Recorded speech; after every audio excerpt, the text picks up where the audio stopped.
Hey, everybody, and welcome to the Family Church Podcast. I'm Chuck Carter, lead pastor of Family Church Central Florida.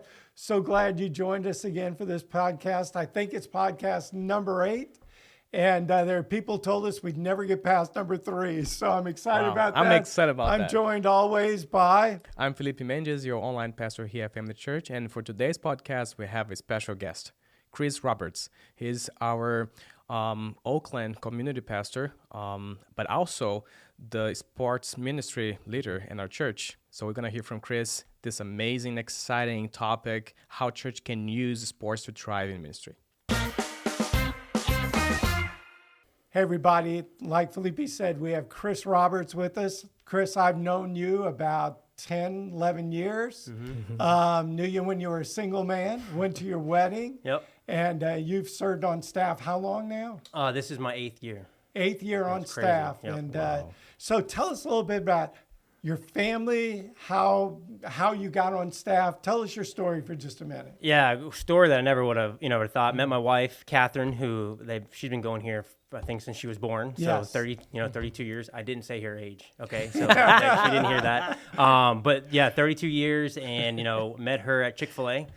We were working Which, by together. the way, she's one of our worship leaders She now. is. Yep. And I knew her 25 years ago when she was singing in the little kids choir. Nice. So Yep. it's great to see that. Yeah. No, it's awesome. She's going through it, and she's just phenomenal at what she does. And we connected at Chick-fil-A and started dating from there. And eventually, I was an accountant for many years, and I just it wasn't my thing. I always knew I wanted to be in ministry somehow, and we got to the point where we were trying to figure out what was next in our life after we got married. And I got approached by Russell on staff. And I was like, hey, we got an opportunity to do some sports and some facilities at one of our campuses. And we'd love to, if you want to do that. I know it's totally different and it may be a totally different career path, but it sounds like something you want to do. And so we jumped in and kind of never looked back. And it led to one thing another, went into student ministry, did that for a few years, ran that at our Lakeside. And Nice. So now I've been able to settle in with the sports ministry and the community pastor. Yeah, so. you're like so many on our staff who wear multiple hats. Yeah. And this isn't a part of what I wanted to talk about today, but to those who are watching, because we have people who watch who go to other churches, and this, we really want to help equip other churches. Some of the best talent for your staff is in your church. And I would say, 70% of our staff we've raised up through the church. To go out and look for somebody, bring them in, is rare. Yeah.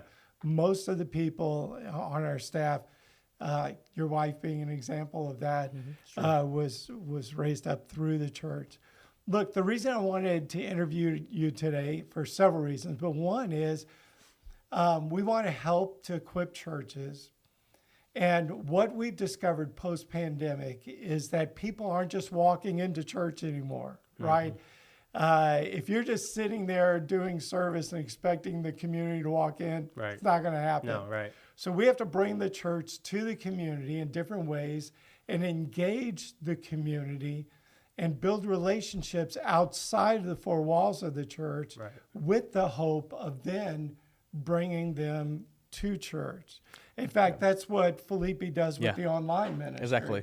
So we usually plan on creating social media content, testimonies. We inspire people to first being served by us. We offer them, Bible truth, testimony, podcast, everything. We come up with ideas. Even streaming the service. It is part of it. So what do you guys do to bring people into your ministry?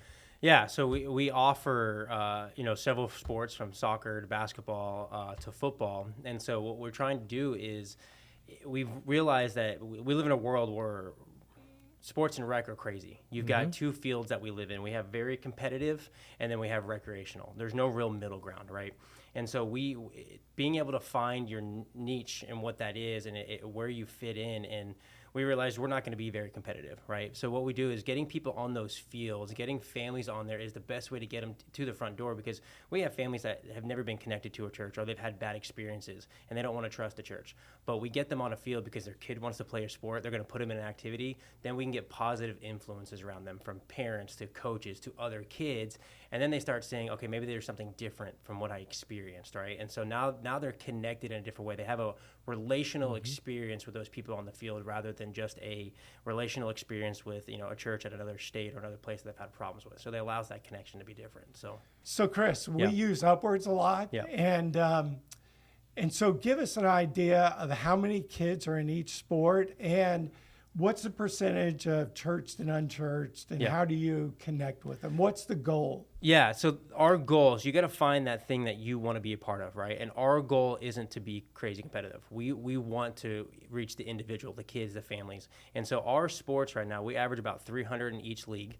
And so about 40% of them are unchurched or don't have a church, which is a crazy number. Wow. And so we're So literally... you're saying total we've got probably about 1,000 kids that we reach, right? On a yearly basis. Yeah. And 400 of those don't have a church home. Right. That's amazing. And it's amazing. And we're not doing anything than just offering a sports place that they feel safe and comfortable to come be a part of, right? They're literally coming to us. And so it is, when we talk about reaping the harvest, like they're right there. They're right there in front of us, allowing us to be a part of that. And so, and about another 30% are church people, either from our church or other churches in the area that we try to partner with or have good relationships with, and they have coaches that be a part of it. So, and we'll get awesome stories, right? Like we love having stories of families coming in that don't have a church and they become a part of family church.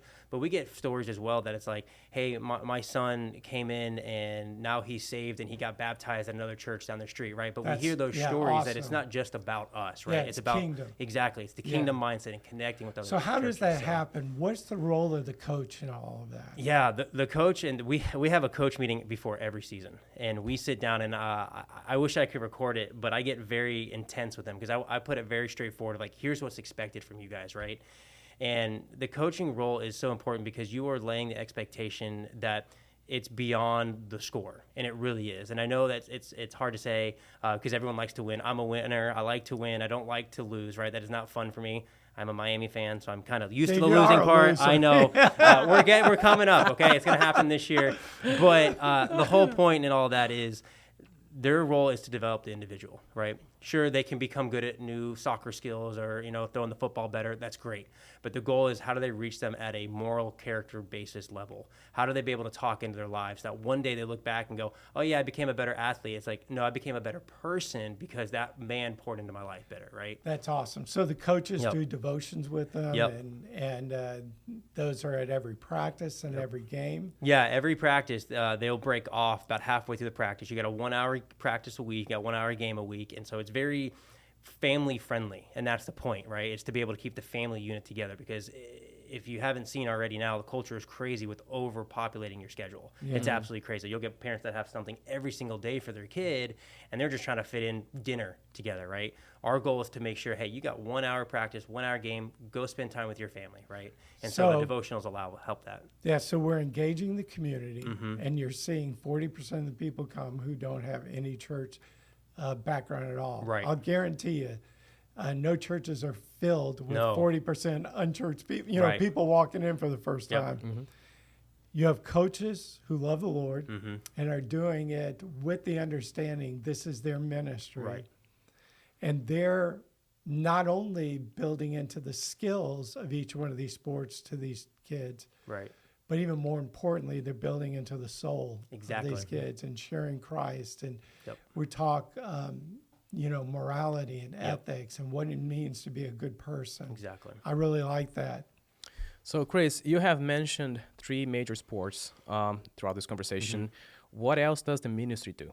Yeah, I mean, we have things like volleyball. We got into the adult rec, and we're doing cornhole. We have a cornhole tournament actually happening tomorrow. We got 32 teams lined up for that, and so that'll be my first time. Fun and exciting. First time, that's right. You're looking at the reigning champ from last year, so we'll see what happens, okay? But, no participation trophies for this one, okay? But we got that, and then we have our summer camps. About a $3,000 prize? Yeah, exactly. It's funny how I won that. I don't know how that worked. But, then we have our summer camps that we do the same idea, but throughout the summer, families want to put their kids somewhere, so we get their kids involved, and we do devotionals throughout the week, right? So it's very different than what most other summer camps do.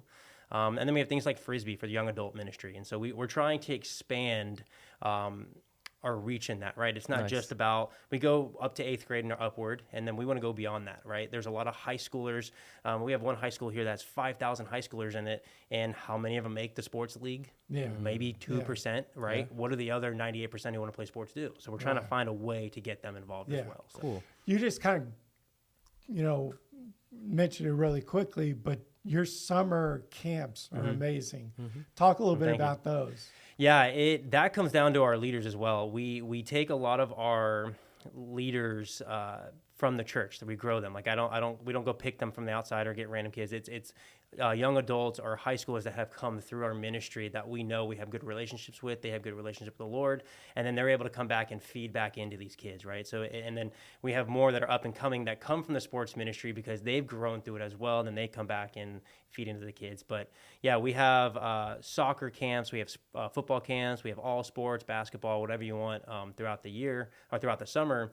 And it's just a way for us to be able to hang out with their kids and have fun. Yeah. And then we get to have devotionals, and we have those relationships where we've had kids literally go from kindergarten all the way through 8th grade, and now they're volunteering. And now Right. they come back, and they still want to be a part of it, right? They don't want to leave. And so it's just a really fun environment to be in. Yeah, So, that's awesome. yeah. So we want to help churches. If a church is out there listening, somebody in the church or pastor,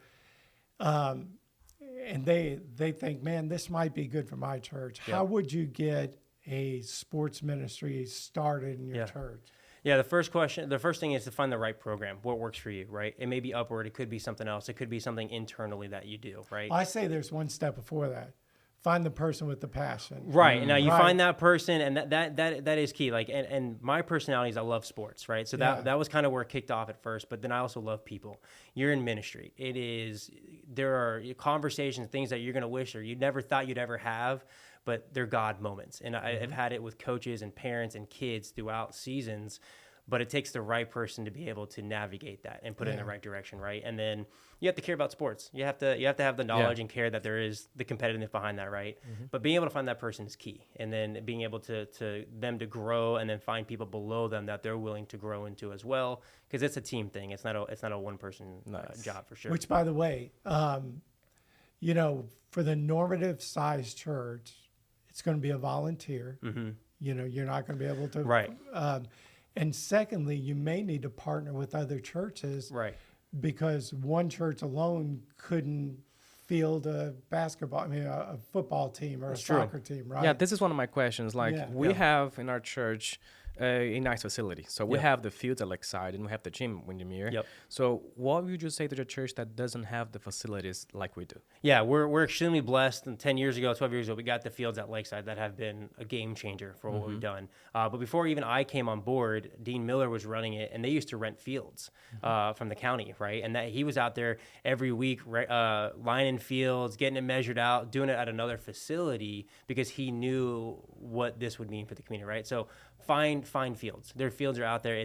Yes, it got difficult, more difficult because of COVID, but there are places that are willing to rent, right? And if you have a field, or if you have a location to build a field, invest in that, because you're not investing in the land, you're investing in the people. Yeah. And that it's huge, because you may not see it on the financial side, but you will see it on the kingdom side. You'll see it on the people side, because you're going to bring in people just by offering that. And so connecting with churches is huge. If you don't have a gym, and they have a gym and it's not being utilized, go run upwards at their church. Yeah, Go be a part absolutely. of that. Go connect with them, right? It's more than your church. It's about when the we kingdom. think about the kingdom, God blesses, right? Yep, agreed. Hey, Chris, thank you for being a part of this podcast. Thank you for all you're doing here at Family Church. And if somebody wants to contact you and ask more, what's your email address, or what's the best way to contact you? Email us. I'd love to have a conversation. Love to talk about how we can connect and help your area. My email is croberts@ourfamily.church, but shoot me an email, and I'd love to have a coffee or have a phone call and see what we can do to help you. But, Excellent. Thank you Nice. so much. Thank you. As always, I finish with Somebody has to say it. Well, it's summertime, and I just traveled Summertime. a little bit and saw tourists. All right. And of course, living in Orlando, we see a lot of tourists Yep, at, we do. at Too the many. parks and all of that. Not too many, No. because they they do. bring their money They with do. them, It's dude. their driving that I have issues they with. bring their you know, money with but- them. Okay, That's great. but here's what somebody has to say. Mm.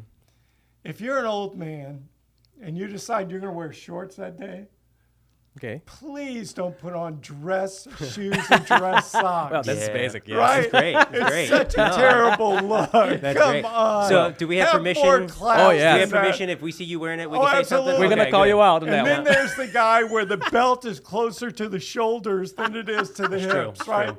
Don't There's a lot of those. Don't do jack that. up No. the, Don't do the that, shorts, yeah. you know, No. up, They can stay home. above. That's good. Yeah, Yeah. I mean, come on. Like, I'm about to become an old person if I'm not I'm one about- already. No. I just got to speak up. Somebody's got to say it. You got to represent better if you're an old person. Yes. Don't care anymore. Start caring Yeah. about how you look. Exactly. All right. So, guys, thank you for joining us one more time here at Family Church Podcast. If you have any questions, send it to us. You can find our information through our website, our family.church. You can follow us on any social channel like YouTube, Spotify, Apple Podcast. If you like this podcast, like it, share it with your friends, and Watch it about 10 times. Yes. Hard. Do it. This will help us engage and drive more people to this content. Thank you one more time, and I can wait to see you next time. Thank you, Felipe. You're Thank welcome. You, Chris. Thank you, y'all. Chris. Bye.